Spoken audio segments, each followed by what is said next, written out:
think shit funny. You think I'm joking? Like, I'm so serious. Like, I wouldn't want to, but I will hurt you, girl. I will literally end your existence. And everybody you love, everybody will go about you. Like, you think I'm joking? Like, you finna the LMFAO?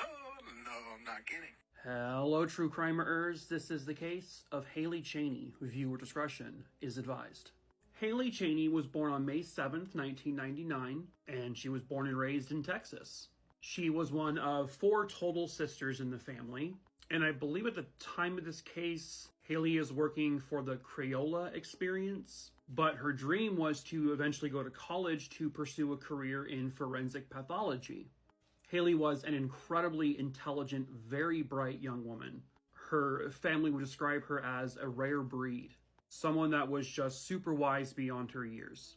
She was also a very loving mother. She had given birth to her son just 6 months before this case occurred. Her baby boy was her entire life. He was everything to her, and she was a fantastic mother. But all of that would end in December of 2023. So this case happened here in Little Elm, Texas. On December 3rd, 2023, Haley had gone to her boyfriend's house, which I guess is where his family lived. And from what I understand, he is the father of her baby. And she goes there she brings the baby along with her. I don't know the full context of the voicemail and in terms of like who it was sent to, but the source of this voicemail is directly from one of Haley's family members. And it occurred the night this case happened. Nobody stop. Okay, please from you. And nobody wants to hear from you. I asked you to sit down. I'm just asking you to bitch. Stop saying that to me.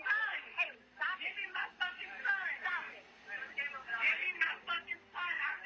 So at the boyfriend's house, some kind of argument, some kind of altercation took place. And it sounds like Haley was telling her boyfriend's family, give me back my son, and they weren't giving him back to her. Haley's mom then gets a text message directly from Haley's boyfriend that says, your daughter is tripping, she drank too much. The mom responds with, tell her to call me, and then a minute later, she won't answer, I'm about to head that way.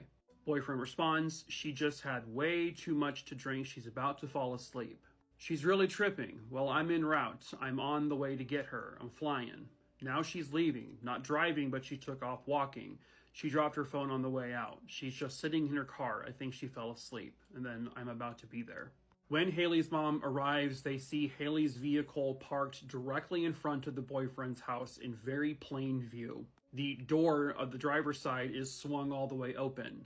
When her mom looks in the car, she sees Haley and she is covered in blood. There is a gun sitting on her lap. Haley had been shot, but she was actually still conscious. She was alive still. So 911 is called. She's rushed to a hospital, but just a few hours later, sadly, she is pronounced dead. When her mom got there and basically the boyfriend and his family were kind of just standing at the doorway of the house, just looking casually at the car, not with any concern. The mom asks, the boyfriend and the family, like, did you hear anything? Did you see anything? And they basically were insinuating that they didn't hear or see anything. Now, normally I would show you crime scene photos, stuff like that. However, the police there in Little Elm, Texas, didn't take any. They took not one single photo of this crime scene. As a matter of fact, they ruled her death almost immediately a suicide. They did not do a gunshot residue test on Haley's hands at all. They did not do gunshot residue tests on any other person who was at the house that night, including the boyfriend. They did not test the gun for fingerprints. They did collect the gun, and apparently it's stored somewhere, but it's never been run for fingerprints. They did not interview any of the people at the house that night. They did not bring anyone in for questioning. Haley's mom tells the police, hey, I have all these text messages I can give you from the boyfriend. They said, no, that's okay. We don't need them. The family also has a video that was taken, I think, from her boyfriend. This was obviously sometime prior to the incident, where he literally threatens her life. Yeah, I don't guys think shit funny.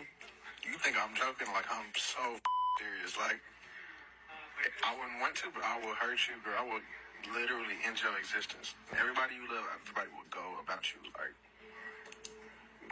you think I'm joking. Like, you from the LMFAO? No, I'm not kidding. The police had no interest in that voicemail at all. The family has also requested if they could get copy of the footage from a camera that they had outside that house. This camera here, which is outside the doorway, which could see where her car was. So they submitted the request, and then they're basically denied. Essentially saying, we're not, no. Because police never actually requested footage from that camera, because they didn't investigate this case at all. The sheriff's department or police there in Little Elm did absolutely nothing. They just said, this is a suicide, it's done. They said for a fact, they know for a fact that this was not a foul play scenario. Well, how do you know that if you didn't investigate it? If you didn't question or interview anyone? You can't possibly know that. And not even doing a gunshot residue test on her, at least? How can you know she was the one to pull the trigger? So the family is really just at this point demanding justice be done, even just the bare minimum. They're demanding that the police actually investigate her case. They do have a couple of petitions on like GoFundMe and change.org. I'll try to have those linked in the link tree in my bio. I'll also link below the 2 TikTok pages that are connected to Haley's case. They just want to know if this for sure was a suicide or if it was a homicide. She loved her baby more than anything, and there's just no way she would just give up like that and just leave him forever. It would be completely out of character. I can't sit here and say that she didn't do it to herself, but for God's sakes, just investigate this. It's not that hard. So hopefully sometime very soon, Haley will get the justice she rightfully deserves.